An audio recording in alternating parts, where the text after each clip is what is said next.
Halo, selamat pagi semuanya. Gimana kabarnya hari ini? Semoga semuanya selalu dalam keadaan sehat dan bersemangat pada pagi hari ini. Nah, sebelumnya perkenalkan, nama saya Nikoma Aprilia Berdrawati yang berdirinya saya di sini untuk memberikan penjelasan dan pemahaman baru tentang IMS. Mungkin dari kalian di sini sudah ada yang tahu apa itu IMS.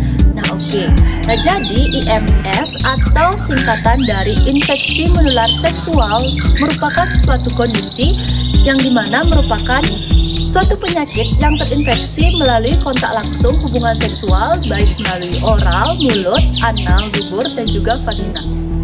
Apa sih ciri khas dari seseorang yang terinfeksi infeksi menular seksual ini? Nah, jadi ciri khas dari seseorang yang terinfeksi IMS ini adalah adanya kelainan dan juga infeksi di area genitalia. IMS ini dapat ditularkan melalui media cairan berupa cairan darah, cairan vagina, dan juga cairan sperma, dan juga dapat melalui lesi kulit. Nah, infeksi ini disebabkan oleh seseorang yang terinfeksi oleh jamur, parasit, virus, dan juga bakteri. Nah, mungkin dari kalian sudah ada yang bertanya-tanya siapa saja sih orang yang bisa terinfeksi penyakit menular seksual ini. Nah, jadi semua orang, semua kalangan bisa tertular penyakit IMS ini. Mulai dari kalangan remaja, orang dewasa, orang tua, dan bahkan ibu hamil. Terlebih lagi pada ibu hamil akan dapat menularkan kepada janin yang dikandungnya. Maka dari itu IMS ini tidak bisa kita anggap sebagai suatu penyakit yang sepele. Apalagi bagi seseorang yang memiliki perilaku seksual yang berisiko. Apa sih perilaku seksual yang berisiko itu? Nah, jadi perilaku seksual yang berisiko itu yang pertama, melakukan hubungan seksual di bawah umur. Yang kedua, tidak konsisten menggunakan alat kontrasepsi pelindung yakni kondom. Yang ketiga, melakukan hubungan seksual tanpa alat pelindung yaitu kondom pada seseorang yang terinfeksi penyakit menular seksual dan memiliki pola perilaku seksual bergonta-ganti pasangan.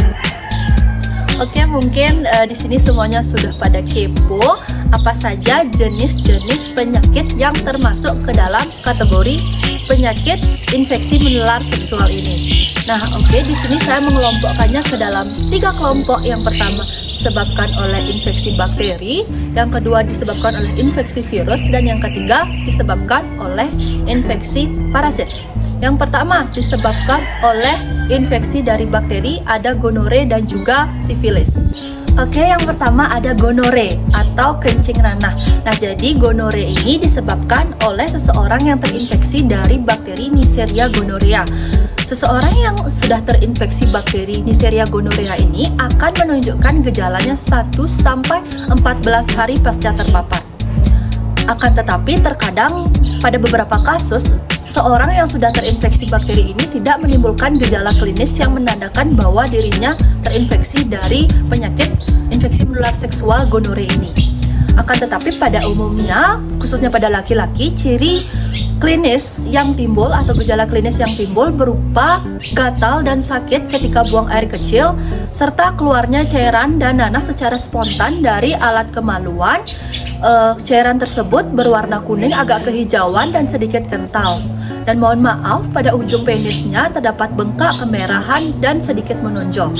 Sedangkan pada perempuan, sebagian besar tidak menimbulkan gejalanya, akan tetapi biasanya gejala yang dikeluhkan berupa sakit, berupa keputihan berwarna kuning sedikit kehijauan dan sakit ketika buang air kecil.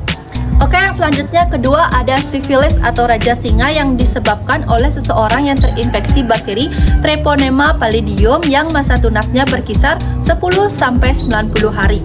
Yang dimana sifat dari sifilis ini dapat kambuh kembali.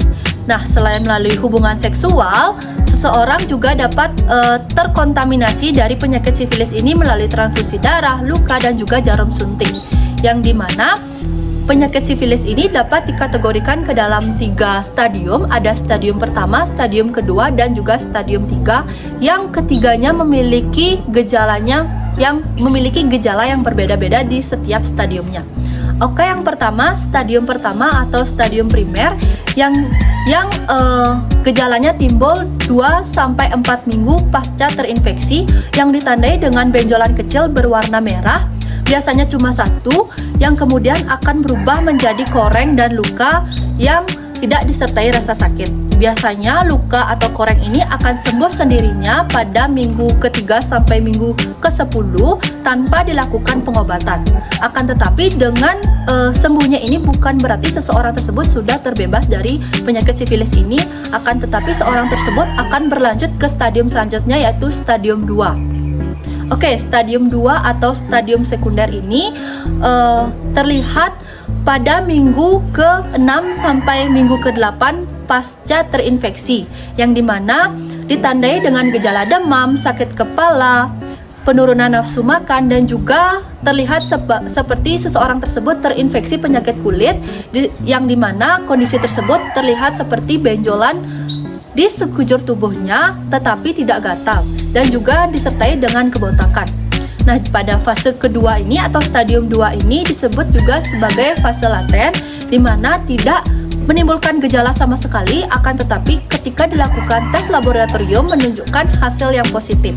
Oke, yang terakhir pada stadium 3 atau sifilis tersier ini umumnya timbul pada 3 sampai 10 tahun pasca terinfeksi. Nah, pada stadium 3 ini sudah mulai terjadinya kerusakan pada hati, jantung, pembuluh darah, dan juga sistem saraf. Oke, selanjutnya ada pun penyakit infeksi menular seksual yang disebabkan oleh virus, yakni pertama ada herpes genitalia dan yang kedua ada kondiloma acuminata. Oke, yang pertama herpes genitalia. Nah, herpes genitalia ini disebabkan oleh virus herpes simplex yang menyerang area kelamin. Penyakit herpes genitalia ini banyak dikeluhkan oleh masyarakat karena susah disembuhkan dan dapat kambuh kembali. Mungkin dari teman-teman sudah ada yang bertanya, apa sih gejala dari penyakit herpes genitalia ini? Nah, gejala umum atau gejala klinis yang ditimbulkan oleh seseorang yang terinfeksi penyakit herpes genitalia ini adalah munculnya rasa terbakar dan juga gatal di area kelamin beberapa jam sebelum timbulnya lesi kulit. Biasanya diiringi dengan rasa demam dan juga nyeri otot. Setelah itu akan muncul bintil-bintil berair di area kelamin berkelompok menyerupai anggur-anggur kecil yang sangat nyeri. Oke, itu penjelasan dari herpes genitalia. Kita lanjut yang kedua, penyakit yaitu kondiloma acuminata atau kutil kelamin atau jengger ayam.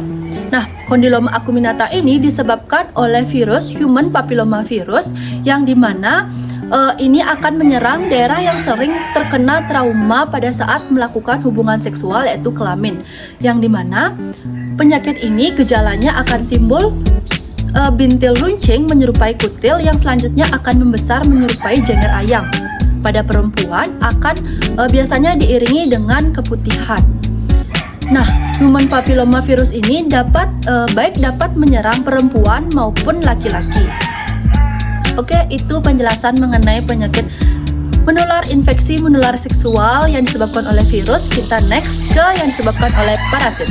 Nah, penyakit menular seksual, infeksi menular seksual yang disebabkan oleh parasit ada trichomoniasis. Nah, penyakit ini disebabkan oleh parasit Trichomovaginalis yang dimana parasit ini adalah salah satu penyebab terjadinya keputihan pada perempuan. Nah, bagi perempuan yang tidak menjaga kebersihan area genitalianya akan meningkatkan risiko lebih besar untuk terkena penyakit trichomoniasis ini. Nah, gejala yang timbul biasanya rasa nyeri dan kemerahan yang tidak nyaman, dan pada perempuan akan timbul keputihan berwarna kuning kehijauan, berbusa, dan berbau busuk. Nah, setelah itu juga pada area vagina akan timbul bintil-bintil menyerupai stroberi, diiringi luka dan iritasi. Nah, oke, segitu penjelasan mengenai jenis-jenis infeksi menular seksual. Tadi sudah dijelaskan mulai dari yang disebabkan oleh bakteri, virus, dan juga oleh parasit. Nah, jadi penyakit infeksi menular seksual ini tidak hanya dapat menyerang perempuan tapi juga dapat menyerang laki-laki. Maka dari itu kita sangat perlu tahu bahaya dan juga dampak dari penyakit infeksi menular seksual ini. Nah, jadi dampak utama yang dapat ditimbulkan ketika kita terinfeksi salah satu penyakit infeksi menular seksual, yakni baik bagi perempuan maupun laki-laki adalah dapat terjadinya kemandulan atau infertilitas. Selain itu juga pada ibu hamil akan dapat menularkan ke janinnya sehingga terjadinya abortus, juga dapat mengalahirkan janin dengan cacat bawaan seperti katarak, kebutaan, dan juga jenis cacat bawaan yang lainnya. Selain itu juga bagi perempuan dapat meningkatkan terjadinya kanker serviks ataupun kanker leher rahim, dan juga dapat meningkatkan terkenanya infeksi virus HIV yang dapat menyebabkan seseorang terjangkit penyakit AIDS. Nah, sekarang kita sudah tahu kan bagaimana dampak sangat besar dari penyakit apabila kita terinfeksi penyakit infeksi menular seksual itu. Maka dari itu kita sebagai generasi muda, karena kita sudah tahu apa saja jenis penyakit infeksi menular seksual, apa saja penyebabnya, kita dapat mencegah sebelum kita terkena salah satu penyakit dari infeksi menular seksual. Nah, pencegahan yang dapat dilakukan ini saya kelompokkan menjadi 5, yakni A, B, C, D, dan juga E. Yang pertama, abstain atau tidak melakukan hubungan seksual sebelum ataupun di luar pernikahan. Yang kedua, be faithful, setia pada satu pasangan. Yang ketiga, kondom. Cegah infeksi menular seksual dengan menggunakan alat pelindung atau alat kontrasepsi pelindung, yaitu kondom. Yang ketiga, don't use drugs, tidak menggunakan narkoba jenis apapun, baik jarum suntik maupun jenis narkoba lainnya. Dan yang ketiga, E, education yourself, di mana kita harus mencari tahu informasi sebanyak-banyaknya mengenai penyakit infeksi menular seksual atau perilaku seksual yang baik, agar kita terhindar dari penyakit ataupun kejadian yang tidak diinginkan. Oke, segitu aja penjelasan dari saya mengenai IMS atau infeksi menular seksual. Semoga penjelasan yang saya jelaskan dapat diterima dengan baik, dan apabila ada kata-kata yang tidak dapat dimengerti atau tidak dipahami, kalian bisa menanyakannya dan bisa memohon maaf apabila ada kata-kata yang menyinggung ataupun menyakiti perasaan kalian. Oke, semuanya, mungkin dari kalian ada pertanyaan terkait penjelasan yang telah saya jelaskan mengenai IMS atau infeksi menular seksual. Oh, baik, Dinda. Pertanyaannya, bagaimana sih caranya bila kita ada indikasi gejala-gejala dari penyakit infeksi menular seksual? Oke, saya jawab. Nah, jadi apa sih harus kita lakukan apabila ada gejala-gejala yang kita rasakan yang mengarah ke penyakit infeksi menular seksual?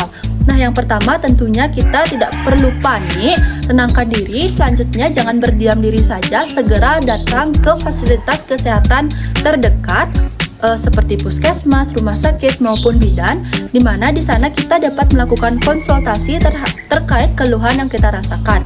Di sana bidan maupun dokter maupun perawat akan memberikan penjelasan atau pencegahan lebih awal terhadap keluhan yang kita rasakan sebelum keluhannya menjadi lebih parah. Nah, semakin cepat kita menangani penyakit ini atau keluhan yang dirasakan, akan semakin cepat penyakit itu dapat disembuhkan. Oke, mungkin itu yang dapat saya jawab. Mungkin dari Dinda dapat menjawab. Oke. Nah, sekali lagi saya tekankan, kita sebagai remaja, kita sebagai generasi muda, remaja, kita sudah seharusnya untuk mencintai dan menjaga diri kita sendiri agar terhindar dari hal-hal yang tidak diinginkan. Salah satunya yaitu terhindar dari penyakit infeksi menular seksual. Oke, sekian dari saya ucapkan terima kasih atas perhatian yang diberikan kepada saya. Sampai bertemu kembali.